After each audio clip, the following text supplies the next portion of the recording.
7th of this month July 7th రోజు మనకు dial 100 ఒక కంప్లైంట్ వచ్చింది. ఏమని అంటే ఒక హిట్ అండ్ రన్ యాక్సిడెంట్ అయింది. యాక్సిడెంట్ లో ఒక 57-year-old లేడీ చనిపోయింది అని మనకు కంప్లైంట్ వచ్చింది. సో దాన్ని మనం ఇమ్మీడియట్ గా హిట్ అండ్ కేసుగా రిజిస్టర్ చేసి దాని మీద ఫర్దర్ ఇన్వెస్టిగేషన్ చేయడం జరిగింది. ఆ ఫర్దర్ ఇన్వెస్టిగేషన్ చేస్తున్నప్పుడు ఏ వెహికల్ అయితే ఈమెను యాక్సిడెంట్ చేసి వెళ్ళిందో ఒక వెహికల్ ని సస్పెక్ట్ వెహికల్ గా ఐడెంటిఫై చేయడం జరిగింది. అది మహీంద్రా కార్ అనే వెహికల్. ఆ మహీంద్రా కార్ ఎక్కడి నుంచి వచ్చింది ఏంది అని ఫర్దర్ ఇన్వెస్టిగేషన్ చేస్తే ఇది కార్ ని ఇచ్చేసి వాళ్ళే డ్రైవ్ చేసుకునే రెంటల్ ఏజెన్సీ ఉంటాయి కదా, అక్కడ నుంచి ఈ కార్ వెహికల్ అనేది ఒక 2 సస్పెక్ట్స్ వన్ డే కోసము హైర్ కి తీసుకున్నారు అని మనకు వాళ్ళు చెప్పడం జరిగింది. అయితే ఈ హైర్ కి ఎవరు తీసుకున్నారు అని చూస్తే ఈ డిసీజ్డ్ ఎవరైతే ఉందో లేడీ, ఆ డిసీజ్డ్ వాళ్ళ అల్లుడు ఒకతను ఉన్నాడు, అల్లుడి వాళ్ళ బ్రదర్ ఒకతను ఉన్నాడు. అయితే వీళ్ళు హైర్ తీసుకొని మళ్ళీ అదే టైంలో ఇదే వెహికల్ తో ఆమెకు యాక్సిడెంట్ అవ్వడం ఏంది, హిట్ అండ్ రన్ ఏంది అని చెప్పి మన ఏసీపీ గజ్వేల్ మళ్ళీ సేమ్ సిఐతో ఉంటారు అండ్ ఎస్ఐ రవికాంత్ దీన్ని డీటెయిల్ గా ఇన్వెస్టిగేషన్ చేసినప్పుడు మనకు తెలిసింది ఏంటంటే ఇది యాక్సిడెంట్ కాదు, మర్డర్ అని. ఏంటంటే ఈ ఓల్డ్ లేడీకి ఒక 2 acres ఆఫ్ ల్యాండ్ ఉంటుంది పెద్ద మాసాన్పల్లి అనే విలేజ్ లో. సో ఆమెకి ఏంటంటే మార్చి నుంచి ఈ అక్యూజ్డ్ వాళ్ళ అల్లుడు అండ్ వాళ్ళ అల్లుడి వాళ్ళ బ్రదర్ ఇద్దరు ఈమెకి పోస్ట్ ఆఫీస్ ఇన్సూరెన్స్ ఒకటి చేపించడం జరుగుతుంది అండ్ SBI ఇన్సూరెన్స్ ఒకటి చేపించడం జరుగుతుంది ఈమెతో, ఈ లేడీతో.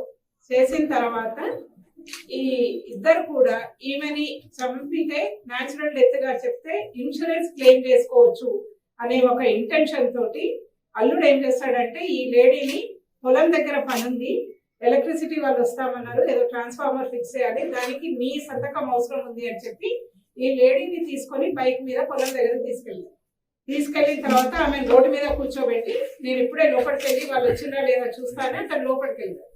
వెళ్ళిన తర్వాత ఈ కార్ వెహికల్ వాళ్ళ బ్రదర్ ఎవరైతే హైర్ చేసుకున్నారో అతను తీసుకొని వచ్చి ఆమెను హిట్ చేసి వెళ్ళిపోతాడు, యాక్సిడెంట్ చేసి వెళ్ళిపోతాడు. వెళ్ళిపోయిన తర్వాత ఆయన మళ్ళీ రోడ్డు మీదకి వచ్చి ఇట్లా ఏదో అన్నోన్ వెహికల్ హిట్ చేసింది ఈమె చనిపోయిందని అతనే డయల్ 100 కంప్లైంట్ చేస్తాడు. సో దీంట్లో మెయిన్ ఇంటెన్షన్ ఏంటంటే ఈమెని న్యాచురల్ డెత్ గా చెప్తే ఏదైతే ఇన్సూరెన్స్ చేసిందో ఆ ఇన్సూరెన్స్ ఒకటి క్లెయిమ్ చేసుకోవచ్చు, ప్లస్ ఈ రైతు బీమా అని వస్తుంది కాబట్టి ఫార్మర్స్ కి ఈమెకి ల్యాండ్ ఉంది కాబట్టి రైతు బీమా కూడా క్లెయిమ్ చేయొచ్చు అన్న ఇంటెన్షన్ తో ఈ మర్డర్ చేయడం జరిగింది. ఇది very good excellent detection by CI తో ఉంటాయని ఎస్ఐ గారు డీటెయిల్స్ అంటే దీంట్లో అంతే అన్ని కూడా తర్వాత వస్తాయి. ఇప్పుడు మాత్రం టోటల్ 55 lakhs అండ్ ఈ రైతు బీమా అనేది 5 lakhs ఏదో వస్తుంది. ఇదంతా కూడా 60 lakhs వరకు. ఎందుకంటే వీళ్ళు ఇంతకుముందు ఏదో పౌల్ట్రీ ఫామ్ పెట్టి సమ్ బిజినెస్ చేసి వీళ్ళకి లాస్ రావడం జరిగింది. సో ఆ లాస్ కి కంపెన్సేట్ చేసుకోవడం కోసం దృశ్యం 2 సినిమా చూసి ఎవిడెన్స్ లేకుండా ఎట్లా చేయొచ్చు అనేది అది చూసి నేను అట్లా చేసినాము. ఈ ఇది అన్నోన్ వెహికల్, ఆ టైంలో ఏ వెహికల్ పోయినాయని చూస్తాం కదా, చూసినప్పుడు మనకి కారు పోయినట్టుగా మనకి CCTVs లో కనపడ్డది. ఈ కారు ఎవరి వెహికల్ ఏంది అని మనం ఇన్వెస్టిగేట్ చేసినప్పుడు సో అండ్ సో దగ్గర వెహికల్ రెంటల్ కి ఇస్తారు అని తెలిసింది.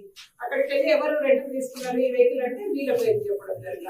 అయితే వస్తాయి కాకపోతే వీళ్ళు ఏంటంటే మార్చి నుంచే ప్లాన్ చేస్తున్నారు అనమాట. మార్చి ఏప్రిల్ ప్రీ ప్లాన్ కొంచెం కూలింగ్ పీరియడ్ ఉంటాయి కదా, ఆ పీరియడ్ అయిపోయిన తర్వాత ఎగ్జిక్యూట్ చేద్దాం.